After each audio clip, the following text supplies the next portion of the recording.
Hello সবাইকে, আসসালামু আলাইকুম। আপনাদের সবাইকে স্বাগতম জানাচ্ছি আজকের ভিডিওতে। আজকের ভিডিওতে আমরা IELTS রাইটিং এবং স্পিকিং এর জন্য কমপ্লেক্স সেন্টেন্স কিভাবে ব্যবহার করতে পারি, কয় ধরনের কমপ্লেক্স সেন্টেন্স আমরা রিলেভেন্সি মেইনটেইন করে ব্যবহার করতে পারি IELTS এর ক্ষেত্রে এগুলো দেখানোর চেষ্টা করব। বিশেষত আমার আগে একটা শর্ট ভিডিও ছিল যেখানে আমি বলছিলাম যে আপনারা যদি কিভাবে কমপ্লেক্স সেন্টেন্স তৈরি করতে হয় জানতে চান ইন ডিটেইল ভিডিও আকারে তাহলে কমেন্ট করতে পারেন। তো সেখানে মাত্র একজন কমেন্ট করছেন আজ পর্যন্ত ১৩ জানুয়ারি ২০২৬ আজকে। তো সেই অনুযায়ী মূলত আজকের ভিডিওটা করা। যাই হোক কথা বাড়াবো না, চলে যাবো একদম মূল ভিডিওতে। তো ১ম এই আসি যে আ কোন ধরনের কমপ্লেক্স সেন্টেন্স আসলে এক্সামিনার চায়, পছন্দ করে। ইভেন আপনার লেখার মধ্যে কোন ধরনের কমপ্লেক্স সেন্টেন্স যদি আপনি ইউজ করেন তাহলে আপনার লেখার মানটা আরও বেড়ে যায়। এখানে বলছে কি, "a good complex sentence equal A main idea plus A supporting idea." মানে ব্যাপারটা এরকম, আপনি একটা কথা বলবেন, কোনো একটা তথ্য দিবেন এবং ওই তথ্যের সাথে একটা সাপোর্ট দিবেন বা তথ্যটা যে আসলে অ্যাকুরেট, ট্রু ওইটার জন্য একটা প্রমাণ দিবেন। ওকে? এইটা হচ্ছে মেইনলি কমপ্লেক্স সেন্টেন্সের একটা ভালো দিক। এখানে আপনার একটা ভালো আইডিয়া চলে আসে ডিটেইল আকারে এবং এগুলো মেইনলি আপনার এক্সামিনার খুব বেশি পছন্দ করে এবং এগুলো খুব বড় হবে না এবং কনফিউজিং তো অবশ্যই হবে না, কারণ আপনি এখানে সাপোর্টিং আইডিয়া দিচ্ছেন এবং সেটার জন্য আপনার মুখস্থ বিদ্যা না হয়। ওকে? আপনি সাপোর্টিং আইডিয়াটা আপনি সায়েন্টিফিক ব্যাখ্যা দিতে পারেন বা আপনার আশেপাশে যেটা হচ্ছে সে অনুযায়ী বা রিলেভেন্সি মেইনটেইন করে দিতে পারেন। ওকে, যখন আমরা কমপ্লেক্স সেন্টেন্সগুলো দেখতে থাকবো, তখন আমরা এগুলো সম্পর্কে খুব ভালো করে জানতে পারবো আশা করি। তো ১ম মেথড সেটা হচ্ছে cause effect method. Cause effect মানে কি? কোনো একটা স্টেটমেন্ট থাকবে যে এইটা হয় সাধারণত এবং ওইটা কেন হয়, হ্যাঁ? এটা হচ্ছে মেইনলি ব্যাপার। মানে ধরুন যে ইফেক্টটা আছে যে কোনো একটা জিনিস হচ্ছে বর্তমানে, তো সেইটা কেন হচ্ছে? এইটা হচ্ছে মেইনলি এখানে এই ধরনের কমপ্লেক্স সেন্টেন্স খুব বেশি ইউজ করা হয় IELTS স্পিকিং, রাইটিং ২ টার ক্ষেত্রে। বিশেষ করে রাইটিং টাস্ক 2 এর জন্য খুব ভালো ধরনের হচ্ছে একটা টাইপ। তো এগুলো আমরা because, since, as, due to the fact that এই সকল কানেক্টর ইউজ করে আমরা এই ধরনের কমপ্লেক্স সেন্টেন্স ব্যবহার করতে পারি। তো এখন যদি আমারে কোয়েশ্চেন করেন যে ভাই তাহলে because, since, as, due to the fact that এগুলো দিয়ে আমার সেন্টেন্স তৈরি করে দেখান। এগুলো সম্পর্কে আলোচনা করা হয়ে গেছে আমাদের IELTS গ্রামার কোর্সে, যেটার ভিডিও আমাদের ইউটিউব চ্যানেলে রয়েছে। আপনারা একটু সার্চ করে দেখতে পারবেন। ওকে, তো আমরা এখন এক্সাম্পল নিয়ে কথা বলি। Many people prefer online shopping because it saves time and effort. তো মানুষ অনলাইন শপিংকে প্রিফার করে। এটা হচ্ছে আপনার ধরো স্টেটমেন্ট। তো কেন এটা প্রিফার করে? কেন তারা এটা পছন্দ করে? কারণ এটা হচ্ছে টাইম সেভ করে এবং এফোর্ট সেভ করে। তো স্পিকিং এর ক্ষেত্রে আমরা একটা এক্সাম্পল দেখি। I enjoy working at night because I can concentrate better.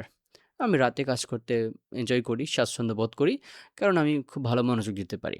তো এখানে একটা স্টেটমেন্ট আছে, কোনো একটা জিনিস হয় বা হচ্ছে বা কোনো একটা জিনিস আমি পছন্দ করি, কেন পছন্দ করি, কেন হয়, এটা বোঝাচ্ছে। তো এটা হচ্ছে আমাদের ১ম মেথড কমপ্লেক্স সেন্টেন্সের জন্য, যেটা আমরা IELTS রাইটিং টাস্ক 2 এবং স্পিকিং ক্ষেত্রে ব্যবহার করেছি। এবার আসি মেথড নাম্বার 2।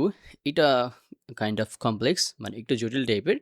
তো এখানে ব্যাপারটা হচ্ছে এক্সপেকটেশন এবং ডিফারেন্ট কিছু একটা হয়েছে। মানে কোনো একটা জিনিস হওয়ার কথা ছিল, একটা জিনিস হচ্ছিল কিন্তু ফলশ্রুতিতে আরেকটা জিনিস হয়ে গেছে। হ্যাঁ? তো মানে ২ টা ভিন্ন দিক থাকবে এখানে। আপনার কনেক্টরগুলো দেখলে বুঝতে পারেন যে অলদো, দো, ইভেন দো, whereas, while এগুলো কখন ব্যবহার করি? যদিও এটা হওয়ার কথা ছিল কিন্তু এটা হয়েছে। যদিও এটা ঠিক কিন্তু ওইটাও ঠিক। তো এই টাইপের হচ্ছে আপনার যে কন্ট্রাস্ট থাকে বা অপোজিট বা আনএক্সপেক্টেড আইডিয়া থাকে, যেগুলো প্রকাশ করতে আমরা এই মেথডটা হচ্ছে ফলো করতে পারি। আমরা দেখি এখানে IELTS রাইটিং টাস্ক 1 এর ক্ষেত্রে একটা এক্সাম্পল আর কি দিয়েছে। Although car ownership has increased significantly, public transport users remain stable. ওকে, ধরেন যে এটা আপনার কোন জায়গা থেকে আসছে, ধরেন যে একটা গ্রাফ থেকে আসছে, যেখানে আপনার কারের ইউজেস দেখাচ্ছে এবং পাবলিক ট্রান্সপোর্ট যারা ব্যবহার করে তাদের ইউজেস দেখাচ্ছে। তো ২ টার মধ্যে তুলনা করতে গিয়ে বা ২ টার মধ্যে একটা গ্রাফের বা একটা ডেটা তুলনা করতে গিয়ে তারা দেখতে পারছে যে কার ব্যবহার করাটা খুব ভালো আকার বাড়ছে। কিন্তু পাবলিক ট্রান্সপোর্ট ব্যবহারটাও একটা একটা নির্দিষ্ট জায়গায় আছে, স্টেবল একটা জায়গায় আছে। মানে বাড়েও নাই, কমেও নাই। স্পিকিং একটা এক্সাম্পল আমরা দেখি। স্পিকিং কি বলছে? "Although I was nervous at first, I enjoyed the presentation." মানে প্রেজেন্টেশন সে ১ম দিকে একটু নার্ভাস ছিল। কিন্তু তিনি প্রেজেন্টেশন এনজয় করছে। প্রেজেন্টেশন তার পরবর্তীতে ভালো হইছে। হয়তো নার্ভাসনেস কেটে গেছে। মানে এখানে এমন একটা সিচুয়েশন যে একটা জিনিস হওয়ার কথা ছিল কিন্তু ভিন্ন জিনিস হয়ে গেছে। বা ২ টা আলাদা জিনিস যেটার মধ্যে একটু ডিফারেন্স আছে। কিছু কন্ডিশন আছে। তো আমরা মেথড 3 তে চলে যাব। এখানে হচ্ছে কন্ডিশনাল মেথড। ওকে? মানে ইফ দেন একটা সিচুয়েশন ছিল, সেই সিচুয়েশনের ফলে কি হইছে? ওকে? বা সিচুয়েশনের ফলে কি হইতে পারে? যদি একটা অ্যাকশন নেয়া হয়, এটা খুবই ইম্পোর্টেন্ট এবং খুবই ইউজফুল। বিশেষ করে আপনি যখন রাইটিং টাস্ক 2 এর কনক্লুশন এ যাবেন এবং স্পিকিং এর ক্ষেত্রে এটা ভালো করে ব্যবহার করা হয়। তো ফর্মুলা হচ্ছে একটা সিচুয়েশন, সিচুয়েশনের ফলে কি হইতে পারে? কোনো একটা অ্যাকশন, এটার ফলে কি হইতে পারে? কানেক্টর থেকে দেখেন আপনার if, unless, provided that, as long as এগুলো ব্যবহার করতে পারেন। আমরা আইএলটিএস রাইটিং টাস্ক 2 এর একটা এক্সাম্পল দেখি। If governments invest in education, the overall literacy rate will improve. যদি এডুকেশনে গভর্নমেন্ট ইনভেস্ট করে, তাহলে কি শিক্ষার হার বা সাক্ষরতা আরও বাড়বে বা উন্নত হবে। স্পিকিংয়ে একটা এক্সাম্পল দেখি। If I have enough money I would like to study abroad. যদি আমার থাকে ভালো টাকা পয়সা, তাইলে আমি হয়তো দেশের বাইরে পড়তে যাব। ওকে? তো এমন একটা সিচুয়েশন যে হইলে যেটা পরবর্তীতে আরেকটা জিনিস আনবে। ওকে? মানে এটা ফিউচার নিয়ে কথা বলবে। যদি আমার এরকম কিছু থাকে তাইলে আমি এটা করব। এরকম কিছু হইলে আমি অন্য একটা দিকে যাব। Let's let's talk about the 4th method. এখানে বলছে কি টাইম রিলেশনশিপ মেথড। মানে সময় নিয়ে একটা কথা বলবে। এটাও খুবই গুরুত্বপূর্ণ, বিশেষ করে আইএলটিএস রাইটিং টাস্ক 1 এর প্রসেস ডায়াগ্রামের ক্ষেত্রে। তো এখানে একটা মেইন অ্যাকশন থাকবে, মানে একটা কাজ চলতেছে। ওই কাজটা কখন হচ্ছে বা কোনো একটা সময়ের সাথে তুলনা করে। ব্যাপারটা এরকম না যে আপনাকে এরকম বলবে যে আপনি ১২টার সময় ভাত খাচ্ছেন, আপনি ২টার সময় হচ্ছে ঘুমাচ্ছেন, এরকম কিছু না। এরকমও হইতে পারে যে আপনি একটা কাজ করতেছেন, সেই কাজটার সময় অন্য একটা কাজ হচ্ছে। তো ২ টা কাজের সাথে একটা সময়ের সামঞ্জস্যতা মিলে একটা সেন্টেন্স এখানে আসবে। দেখেন এখানে কি ব্যবহার করে সেন্টেন্সগুলো তৈরি করা হয়? when, while, after, before, as soon as. তো আমরা প্রসেস ডায়াগ্রামে একটা এক্সাম্পল দেখি। After the mixtures is heated, it is poured into a container. ওকে? তো এখানে মিক্সচার যখন আপনার তাপ দেওয়া হয়, তখন এটা হচ্ছে কন্টেইনারে ভরা হয় বা কন্টেইনার এটাকে সংরক্ষণ করা হয়। তো এই ২ টার মধ্যে কিন্তু একটা সময়ের একটা ব্যাপার আছে। সময়টা কখন? মিক্সচারকে হিট দেওয়ার পরে। এই যে আগে পরে এখানে কিন্তু সময়টা নির্দেশে আসছে। আমরা স্পিকিং দেখি, স্পিকিং ক্ষেত্রে এটা ভালো ক্লিয়ার হবে। I usually check my phone when I wake up. আমি ঘুম থেকে ওঠার পর আমার ফোনটা চেক করি বা ফোনটা একটু গুতাই, দেখি কি দেখি নতুন কোনো আপডেট আসছে কিনা। তো এখানে কিন্তু বলে দেয় না সময়টা কখন। কিন্তু মানে সময় কয়টা বাজে এটা বলে নাই। কিন্তু সময়টা কখন? তখন কি হচ্ছিল যখন আমি এই কাজটা করি? আশা করি আপনারা ব্যাপারটা বুঝতে পারছেন যে কোনো একটা কাজ চলবে, সেই কাজটা কোন সময় হচ্ছে যে সময় আপনি অন্য কাজ করতেন। এবার আমি মেথড 5 এ আসি। এটা একটা রেজাল্ট মেথড বলছে। এখানে কনসিকুয়েন্স দেখায়। মানে একটা কাজের ফলশ্রুতিতে একটা জিনিস হইছে। আমি একটা কাজ করছি যেটার ফলে একটা জিনিস আসছে। খুবই ইজি একটা সেন্টেন্স, কমপ্লেক্স সেন্টেন্স। এখানে কি কানেক্টেড ব্যবহার করছে? So that, such that. আমরা এগুলো অনেক আগে ব্যবহার করে আসি 9, 10 এ খুব ভালো করে আমরা এগুলো পড়ছি। তো আইএলটিএস রাইটিং টাস্ক 2 এর ক্ষেত্রে আমরা এক্সাম্পল দেখি। The traffic was so heavy that many employees arrived late. মানে খুব বেশি ট্রাফিক ছিল যেটার জন্য অনেক এমপ্লয়ি হচ্ছে খুব মানে দেরিতে আসছিল। তো এখানে আপনার কজ হচ্ছে ট্রাফিক হেভি ছিল, যেটার কারণে একটা ফলশ্রুতিতে রেজাল্ট আসছে, সেটা হচ্ছে দেরি করে আসা এমপ্লয়িদের। স্পিকিং ক্ষেত্রে আমরা এক্সাম্পল দেখি। The movie was so interesting that I watched it twice. মুভিটা এত আকর্ষণ ইন্টারেস্টিং ছিল যে আমি এটা ২ বার দেখছি। তো কারণটা হচ্ছে খুব ইন্টারেস্টিং ছিল। এখানে কারণটা হচ্ছে ট্রাফিক খুব হেভি ছিল। কারণের ফলে কি হইছে? এমপ্লয়িরা দেরিতে আসছে। কারণের ফলে কি হইছে? এটা আমি ২ বার দেখছি। আশা করি আপনার এই মেথডটা, ইজি মেথডটা বুঝতে পারছেন।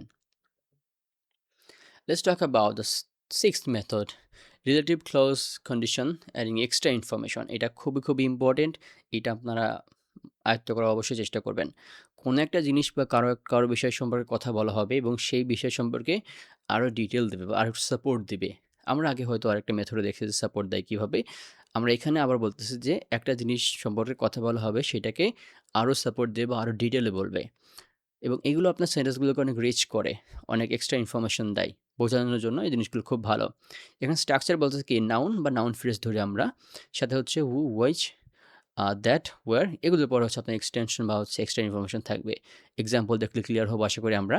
তো এখানে আইএলটিএস রাইটিং টাস্ক 1 এ কি বলছে? The chart shows the number of students who enrolled in university. এখানে স্টুডেন্টদের সংখ্যা দেখানো হয়েছে কাদের? যারা ইউনিভার্সিটিতে এনরোল হয়েছে বা ইউনিভার্সিটি দ্বারা ভর্তি হয়েছে। স্পিকিং কি বলছে? "I have a friend who lives in Canada." আমার একটা বন্ধু আছে যে কানাডায় বসবাস করে। দেখেন এইটুকু দিলে পরেই একটা সেন্টেন্স হয়ে যায়। কিন্তু এই যে বাকিটুকু এক্সট্রা ডিটেইল যেটা আপনার who ব্যবহার করা হইছে, সেটার মাধ্যমে আপনার সেন্টেন্সটা আরো রিচ হইছে বা এক্সট্রা ইনফরমেশন আসছে এবং এগুলো কিন্তু আপনার সেন্টেন্সের মান বাড়ায়। তো আমরা 7 মেথডে আসি। রিজন, কোনো একটা কারণ দেখাবো আমরা বিকজ ব্যবহার না করে। বিকজ ব্যবহার ছাড়া আমরা এই যে দেখতেছেন যে কিছু কানেক্টরস রয়েছে, এগুলো ব্যবহার করলে আপনার সেন্টেন্সটা একটু হাই কোয়ালিটি হবে। আমরা যে বলি না যে ব্যান্ড 7 প্লাস সেন্টেন্স স্ট্রাকচার, মনে করেন এগুলো হচ্ছে সেই রকমের। যাই হোক, তো এখানে স্ট্রাকচারটা কি বলছে? Due to, owing to, as a result of, this which is why. আমরা আইএলটিএস রাইটিং টাস্ক 2 এর একটা এক্সাম্পল দেখি। Many workers experience stress which is why mental health awareness is essential. Okay, তো তারা হচ্ছে অনেকে চাপ অনুভব করে, অনেক ওয়ার্কাররা, যে জন্য মেন্টাল হেলথ অ্যাওয়ারনেসটা অত্যন্ত গুরুত্বপূর্ণ।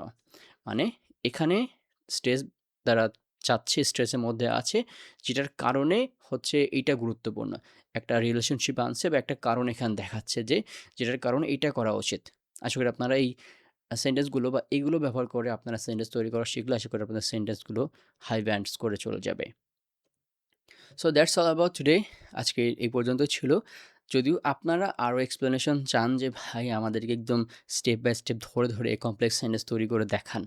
দেন আমিও রাজি আছি। পরবর্তী আরও ভিডিওতে হয়তো কথা হবে। তো এই ছিল আজকের ভিডিও। সম্পূর্ণ ভিডিও শেষ পর্যন্ত দেখার জন্য অসংখ্য ধন্যবাদ। সবাই ভালো থাকবেন, সুস্থ থাকবেন। সবার জন্য অনেক, অনেক শুভকামনা রইল। আসসালামু আলাইকুম।